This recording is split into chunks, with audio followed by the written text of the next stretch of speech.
나눌 성경 말씀은 갈라디아서 5장 22절에서 23절입니다.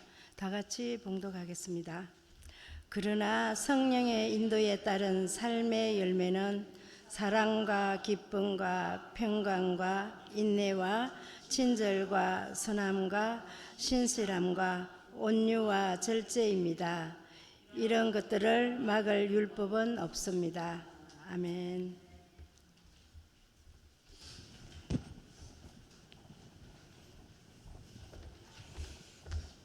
할렐루야. 오늘 말씀 듣기 전에 우리 서로 인사 나누고 말씀 듣겠습니다. 오직 예수, 줄여서 오예 인사하시죠. 오예, 오예, 오예. 오직 예수님밖에 없습니다. 나를 구원하실 분은 오직 예수 그리스도 한 분밖에 없는 줄로 믿습니다. 할렐루야.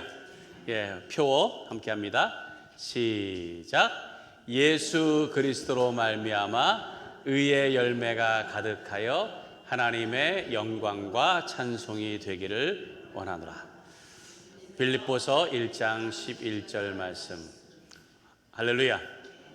이 표를 가지고 우리가 올 한 해 의의 열매가 가득하기 위해서 열심을 냈었는데 벌써 3분의 2가 지나갔습니다. 이제 3분의 1이 남아있어요. 그래서 제가 이 의의 열매라고 했는데 이제 결실의 계절로 들어가잖아요. 그래서 한번 우리가 결실을 한번 좀 돌아봐야 되겠다라는 그런 마음에서 이 성령의 열매에 대한 말씀을 좀 같이 나누려고 합니다. 그래서 오늘부터 해서 10번에 거쳐서 제가 좀 말씀을 성령의 9가지 열매에 대해서 살펴보려고 하는데요. 그 9가지 열매는 이제 하나씩 다 살펴보기 전에 그 배경 또는 뭐 의미, 뭐 소개 그런 의미에서 제가 오늘은 좀 그런 시간으로 그래서 뭐 인트로덕션 이렇게 할 수 있겠죠. 그런 시간을 좀 가져보려고 합니다. 그래서 여기 제목에 보면은 성령의 인도에 따른 삶하고 영이라고 되어 있죠. 영. 그러니까 이제 다음 주부터 일 시작하는 거예요. 9가지니까 일 시작하는. 그래서 오늘은 이제 영입니다. 영. 그래서 열매에 대해서 말씀 나누려고 하는데 이 성령의 열매에 대해서 살펴보기 전에 우리가 꼭 생각해야 될 것이 있습니다. 그게 뭐냐면은 성경에 보면은 성령의 열매들 이렇게 되어 있지가 않고요. 성령의 열매 이렇게 되어 있습니다.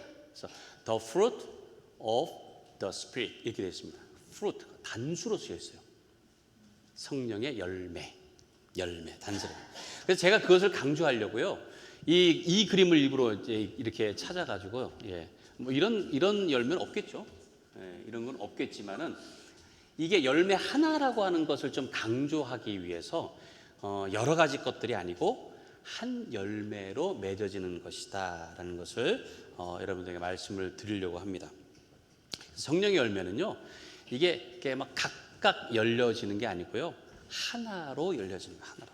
그러니까 한 열매에서 9가지 맛이 나는 겁니다. 9가지의 맛. 그러니까 몇 개만 잘 열리고 몇 개는 안 열리고 이런 게 아니라는 거예요. 성령의 이 9가지 열매는 내 안에서 두루두루 골고루 다 그렇게 맛을 내는 열매로 맺어져야 된다라는 것. 이것을 여러분들이 꼭 기억하시기 바라요.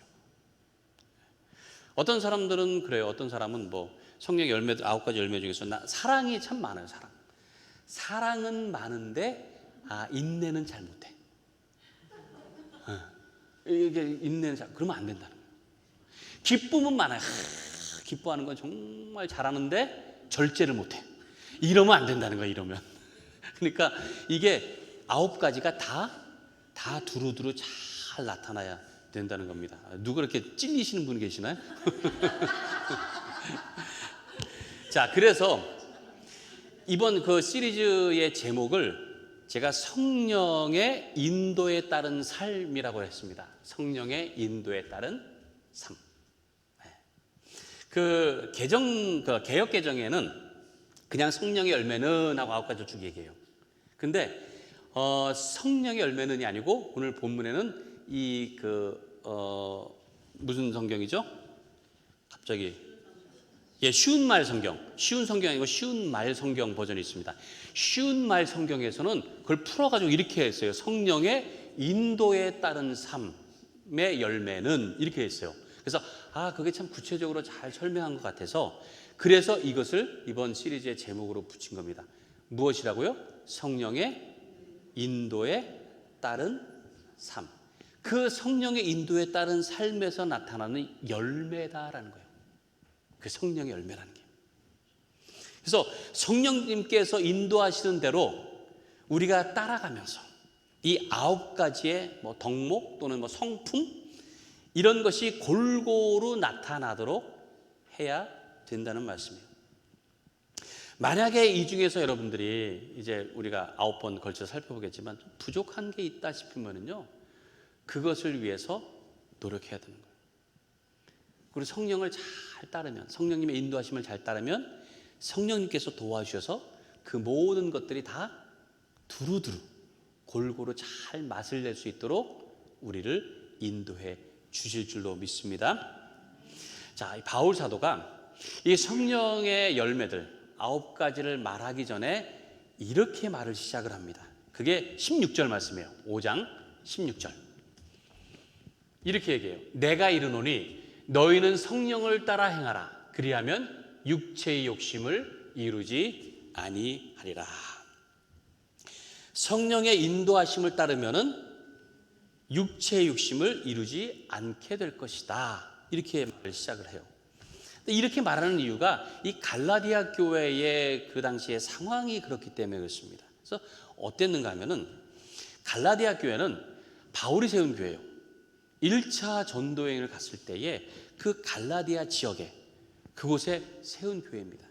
근데 이 갈라디아는 딱 그 지역의 이름이 아니라 그 지방입니다. 지방. 근데 그 지방에 속해 있는 비시디아 안디옥, 또 이고니온, 루스드라, 더베 이런 그 지역들이 있었어요. 거기에 세워진 교회입니다. 그러니까 갈라디아 교회 할 때는 그 지역에 있는 여러 교회들을 포함해서 얘기하는 거예요. 한 교회가 아니고. 그러니까 갈라디아 지역에 있는 교회들에게 편지를 한 겁니다. 근데 그곳에서 이제 복음을 전하면서 교회가 세워질 당시에 유대인들이 많이 있었습니다. 그 지역에는. 근데 이 유대인들의 박해가 너무 심했어요. 그래서 바울이 거기서 피해서 갈 수밖에 없었습니다. 피해서 갔는데, 근데 이 교회가 그런 과격한 유대인들로 인해서 조상 때부터 이어온 그 율법을 반드시 지켜야 한다고 하는 그것을 그들에게 가르치는 거예요. 그래서 구원을 얻기 위해서는 이 그리스도의 복음도 중요하지만 율법, 특히 할례를 꼭 받아야 된다는 거예요. 그래서 그 율법을 반드시 지켜야지만 된다라고 하는, 그래서 어찌 보면 좀 복음을 왜곡시키는 그런 상황에 있는 게 바로 이 갈라디아 교회의 상황이었습니다. 그래서 바울이 이 갈라디아서, 이게 갈라디아 교회에 보낸 편지잖아요.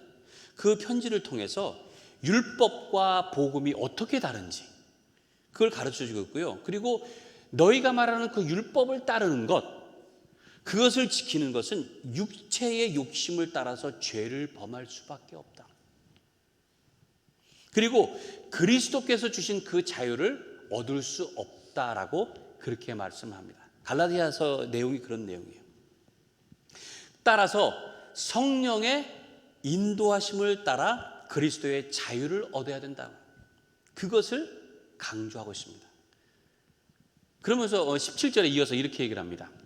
17절에 육체의 소욕은 성령을 거스르고 성령은 육체를 거스르나니 이 둘이 서로 대적함으로 너희가 원하는 것을 하지 못하게 하려 함이니라. 육체의 소욕, 이것은 율법을 따르려고 하는 사람들의 모습이에요. 율법을 따르려고 하는. 그러니까 단지 그 율법적인 행위를 지키는 것, 그냥 그걸 잘 지키면은 그것으로 만족하고 안심하는 거예요. 근데 그것은 결국은 너의 육신의 욕심일 수밖에 없다는 거예요. 그냥 내 육신의 소욕을 채우는 것밖에 안 된다는 거예요. 그리고 육신의 소욕을 따르는 것은 성령의 인도하심과는 반대가 된다는 거예요. 대적이 되기 때문에 진정한 자유를 얻을 수가 없고 구원에 이를 수가 없다. 그 말씀을 하고 있는 겁니다. 반면에 성령의 인도하심을 따르는 이런 사람들은 율법 아래 있지 않고 율법으로부터 자유하게 되고 그리고 구원의 삶을 살게 된다라고 그렇게 말씀합니다. 그러면서 그 육체의 욕심을 따라 사는 삶에서 나타나는 열매들, 그 결실이라고 해야 되나요? 그런 것들이 어떤 것인지를 쭉 18절부터 19절에 쭉 그걸 얘기를 합니다. 쭉. 그 육체 욕심에 따라 나오는 열매들을 보면은 영적인 그런 죄악도 있고요. 또 육신적인 그런 악함, 또 공동체적인 그런 해로움, 이런 것들이 쭉 한 10매까지가 쭉 나옵니다. 율법을 만약에 제대로 정말 율법의 참 정신을 따라서 율법을 섬긴다면은 좋은 결실이 있겠죠. 그런데 이 갈라디아 교회의 처한 상황에서 그들이 따르는 그 율법이라고 하는 것은 그게 아니라는 거예요. 육신의 욕심을 따라서, 육신의 소욕을 따라서 율법의 그 행위들을 하다 보면은 결국은 죄악의 결실들을 맺을 수밖에 없다라고 오늘 바울이 강조를 하고 있는 겁니다. 우리는 지금 율법을 지키진 않잖아요, 그렇죠? 우리가 율법을 지키니까 우리는 상관이 없겠다라고 생각할 수도 있겠지만은, 하지만 우리 안에 육신의 소욕을 따라서 하는 것들이 얼마나 많습니까? 마치 율법의 행위를 지키면 되는 것처럼 그냥 신앙 행위 그런 것만 하면은 괜찮다고 안심하고 때로는 자랑하는 경우도 있어서 이것이 문제라는 거예요. 이것이 성령의 열매는 그런 차원에서 우리가 나타내야 할 결과적인 그런 행위, 덕목, 성품 이런 게 돼야 되는 거예요. 그냥 비슷한 것 가지고 자만하고 안심해서는 안 되는 거예요. 예, 소위 말하는 그런 짝퉁 크리스찬이라는 게 있잖아요. 짝퉁. 비슷하게 흉내만 내는 거. 그건 안 되는 거예요. 그건 짝퉁이에요, 짝퉁. 그 짝퉁이요 보니까 급수가 있습니다. 짝퉁도 급수가 있어가지고요. 어떤 것들 같은 경우는 티가 금방 나요. 그냥 이건 가짜구나. 물건 같은 거 볼 때. 그래서 예를 들어서 그 스포츠 용품 같은 거 보면 푸마라는 거죠. 푸마. 네, 푸마 짝퉁이 많아요. 푸마 이렇게 해서 푸마 써 있고 그 브랜드 그 그림을 보면 이렇게 푸마가 이렇게 딱 하고 있거든요. 근데 어떤 건 이렇게 하고 있는데 머리가 이렇게 막 뽀글뽀글 이렇게 있어요. 푸마가 아니고 파마. 파마. 어떤 건 또 이게 푸마가 좀 뚱뚱해. 보니까는 하마 이런 식으로 그렇게 돼 있어요. 또 어떤 건 푸마 이렇게 누워 있어요. 자마 이런 식으로 이제 그러니까 그건 이제 티가 나는 거죠. 그리고 돌체앤가바나 그런 일이 있습니까? 그것도 자세히 보니까는 그게 아니고 돌체앤바나나 그렇죠. 프라다도 프로다 이런 식으로 이제 그거는 이제 완전 티가 나는 거예요. 티가 나는 거고 어찌 보면 좀 재밌게 하려고 한 경우가 있습니다. 근데 짝퉁 중에서도요, 이건 진품과 구별이 안 될 정도로 정말 좋다고 해야 되나요? 그런 것들이 있습니다. 이게요, 명품이라고 하는 게, 진품이라는 게 장인들이 만드는 거잖아요. 예? 장인들이 한 땀 한 땀 이거를 따가지고 만드는 거잖아요. 그걸 명품이라고 하는데, 짝퉁도 장인이 있대요. 짝퉁도. 그래서 짝퉁도요, 진짜 한 땀 한 땀 해가지고 그 정성을 들여서 만든다는 거예요. 그러니까 구분이 안 가는. 그래가지고 아예 그냥 짝퉁 그 이름을 가지고 명품이 되는 경우도 있답니다. 재료도요, 싼 거 쓰는 게 아니고 좋은 걸 쓴대요. 그래서 그 사람들도 거기에 대해서 정말 뭐라 그럴까요? 자부심이라 그럴까요? 그걸 가지고 정말 그 짝퉁인데도 정말 정성을 다해서 아주 좋은, 그래서 어떻게 보면 짝퉁 명품이라고 할까요? 그런 것들을 만드는 거예요. 그렇지만은 그렇게 만들어서 아무리 좋게 해도 결국은 짝퉁이라는 거예요. 짝퉁. 우리의 신앙이 진품, 명품이 되어야 되는데 짝퉁 신앙을 가지고, 그리고 그거를 그냥 잘 다듬고 그럴듯하게 보이면 뭔가 거기가 뭔가 좋은 것 같은, 우리가 그런 착각을 할 수가 있다는 거예요. 그런 착각. 짝퉁인데 이렇게 말씀드릴 수 있습니다. 정성을 들인 짝퉁? 네? 그러니까 우리가 신앙생활에서 제대로 해야 되는데 그러지 않고 그럴듯한 것에 자꾸만 정성을 들이는 거예요. 자꾸 그냥 이 정도면 됐겠지, 이렇게 하면 진짜 같겠지, 그런 짝퉁신앙. 그래서 내 스스로 만족하고 안심하면서 이 정도면 구원받을 것 같고 이 정도면 영생 얻을 것 같고 그렇게 생각하는 거예요. 근데 문제는 그 삶을 가만히 보면은 거기에 따른 열매가 나타나지 않는다는 거예요. 이 성령의 9가지 열매가 나타나지 않는 거예요. 누가복음 6장 43절에서 45절에 예수님께서 이렇게 말씀하셨습니다. 같이 한번 읽어볼까요? 시작. 못된 열매 맺는 좋은 나무가 없고 또 좋은 열매 맺는 못된 나무가 없느니라. 나무는 각각 그 열매로 아나니 가시나무에서 무화과를 또는 찔레에서 포도를 따지 못하느니라. 선한 사람은 마음에 쌓은 선에서 선을 내고 악한 자는 그 쌓은 악에서 악을 내나니 이는 마음에 가득한 것을 입으로 말함이니라. 여러분들은 어떤 열매들이 맺히고 있습니까? 네? 여러분 속에 있는 게 나타나는 거잖아요. 어떤 열매들을 맺히고 있나요? 의의 열매가 가득하여 하나님의 영광과 찬송이 되기를 원하노라. 우리가 1년 내내 했어요. 근데 하나님의 찬송과 영광과 찬송이 되기는커녕 그냥 하나님의 어떤 부끄러움, 하나님의 근심거리 이렇게 되면 되겠어요? 성령의 9가지 열매, 그 모든 맛이 여러분의 모습에서 나타나기를 간절히 바랍니다. 성령님의 도우심을 따르면은, 그 인도하심을 따르면은 반드시 나타나게 되어 있습니다. 반드시 나타나게 되어 있습니다. 그 맛이라고 하는 건 속일 수가 없어요. 참 맛이라고 하는 건 비슷한 맛을 내는 것은 있지만은요, 정말 제대로 된 맛은 누구나 다 할 수 있습니다. 맛이라고 하는 게.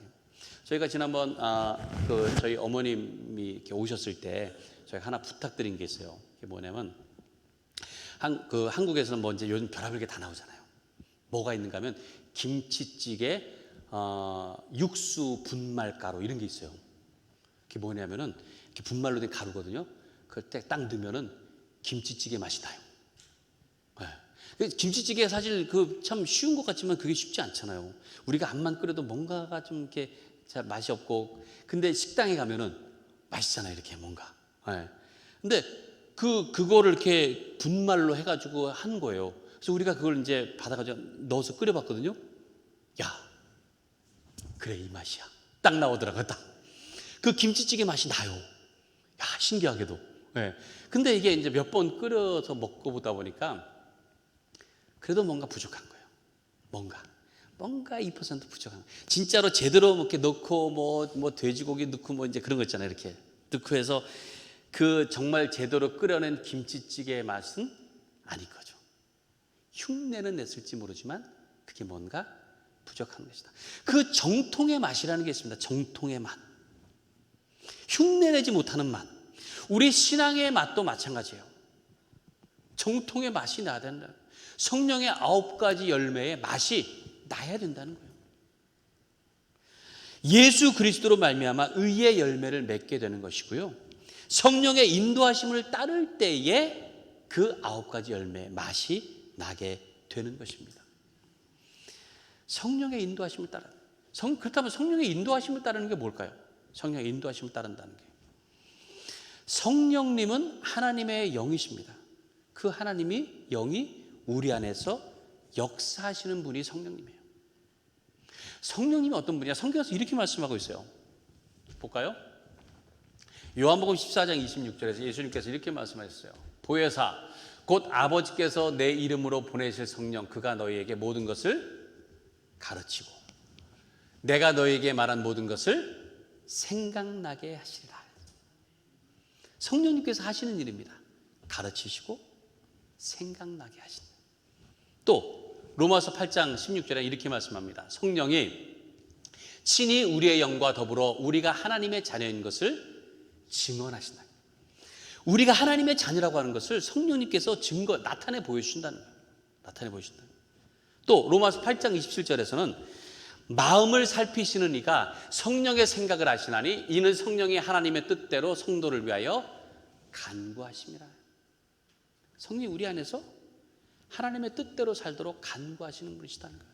그러니까 성령님은 우리 안에서 가르치시고 생각나게 하시고 증언하시고 간구하시는 이런 일들을 우리 안에서 하시는 거예요. 그런 일들을. 그래서 그렇게 성령께서 우리 안에서 역사하시는 것을 우리가 어떻게 해야 돼요? 따르는 거예요. 순종하는 거예요. 그렇게 살아가는 것입니다. 성령님은 우리를 도와주시는 분이세요. 하나님과 가까이 하도록 하시는 거예요. 그래서 우리 안에서 우리가 하나님의 자녀라고 하는 것, 우리는 구원받은 자라고 하는 것을 확신하도록 도와주신 분이세요. 그 성령님의 인도하심을 따를 때에 분명한 결실이 있게 된다는 거예요. 그 분명한 말씀을 따를 때. 그런데 애매모호하고 알쏭달쏭 좀 이렇게 아리까리 그렇게 사는 경우가 있다는 거예요. 어떻게 하면 그렇게 되느냐? 자, 에덴 동산에서 하와가 사탄의 질문을 받습니다. 네? 사탄이요, 하와에게 이렇게 질문해요. 정말 하나님께서 모든 동산에 있는 나무 열매를 먹지 말라고 했느냐라고 그래요. 네. 근데 사실은 그렇게 말씀하시지 않아요. 하나님께서 모든 동산의 과실은 너희가 다 먹어도 된다. 단 동산 중앙에 있는 선악을 알게 하는 저것만 먹지 말라고 그랬어요. 분명히 그래요. 근데 지금 사탄은 어떻게 얘기해요? 정말 모든 걸 다 먹지 말라고 했느냐라고 좀 약간 이상하게 질문해요. 교묘하게. 그랬더니 하와가 뭐라고 대답하죠? 모든 것은 먹으라고는 하셨는데 저 중앙에 있는 나무, 거기에 있는 과일은 먹으면 죽을까 하노라. 이렇게 대답해요. 죽을까 하노라. 죽는다라고 했는데 하와는 뭐라고 대답해요? 죽을지도 모른다고 약간 아리까리하게 대답을 해요. 네, 약간. 근데 어떻게 보면 사탄이 일부러 하와에게 물어본 것 같아요. 왜냐하면 하나님께서 그 말씀을 하실 때에는 아담에게 하셨습니다. 아담에게 너는 모든 걸 다 먹어도 되지만 이 중앙에 있는 거 먹지 말라. 그 말씀을 하신 다음에 하와를 만들어 주셨어요. 성경의 순서로 보면 그래요. 그러니까 어찌 보면은 하와는 그 말을 직접 들은 게 아니고 누구한테 들었을 것 같아요? 남편에게 들었겠죠. 전에 들었겠죠. 직접 들은 게 아니니까 헷갈린 거예요. 그러니까 사탄이 그렇게 교묘하게 틈을 타서 들어옵니다. 그렇게 유혹을 하니까 정말 그러느냐? 그러니까 하와는 자기가 직접 들은 게 아니니까 죽는다고 한 것 같아요. 이렇게 한 거예요. 그랬더니 사탄이 뭐라고 얘기합니까? 절대 죽지 않는다. 절대 죽지 않는다. 그걸 먹으면 네가 하나님같이 되어서 눈이 밝아져가지고 하나님같이 되어서 그래서 하나님께서 그것 때문에 먹지 못하게 한 것이야 라고. 거기에 넘어가게 된 거예요. 원래 죽는다라고 했는데요. 원래 죽는다는 말씀이었어요. 근데 하와는 그걸 어떻게 했어요? 죽을까 하노라 바꿨어요. 근데 그거를 사탄은 어떻게 바꿨어요? 죽지 않는다로 바꿨습니다. 원래의 말씀은 죽는다였는데 뭘로 바뀌었어요? 죽지 않는 걸로 바뀐 거예요. 네.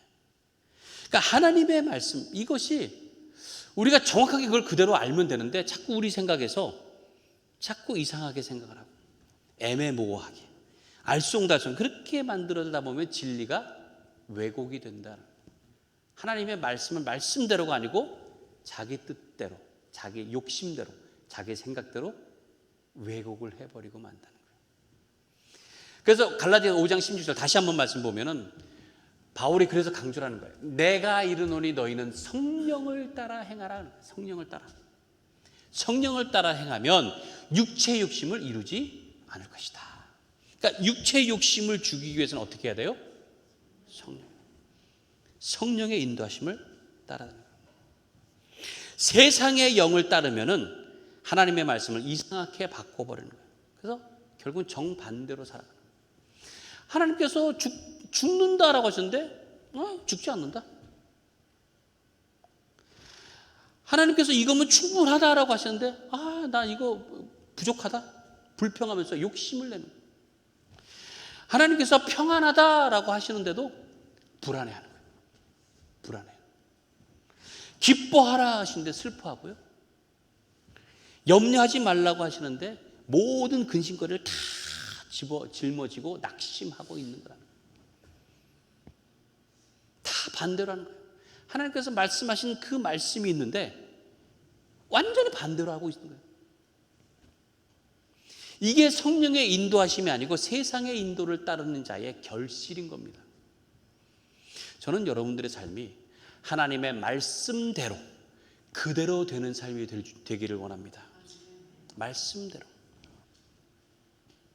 생명을 주시고 평안을 주시고 만족을 주시고 기쁨을 주시고 소망을 주시는 그 하나님의 말씀대로 그대로 그렇게 열매 맺는 삶이 되시길 간절히 바랍니다. 그래서 여러분의 삶에 이 성령의 9가지 열매, 이것이, 이 맛이 골고루 나와야 되는 거예요. 골고루. 그러면서 하나님의 축복 가운데 거하시길 바랍니다. 그런 의미에서 우리 이제 다음 주부터 시작되겠지만 오늘 본문 말씀 다시 하나씩 좀 생각하면서 말씀을 볼 텐데요. 저를 따라서 해보도록 하겠습니다. 그러나 성령의 인도에 따른 삶의 열매는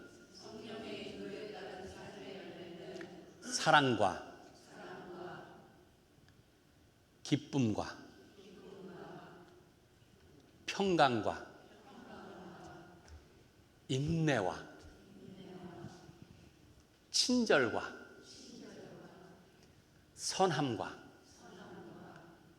신실함과 온유와 절제입니다. 이런 것들을 막을 율법은 없습니다.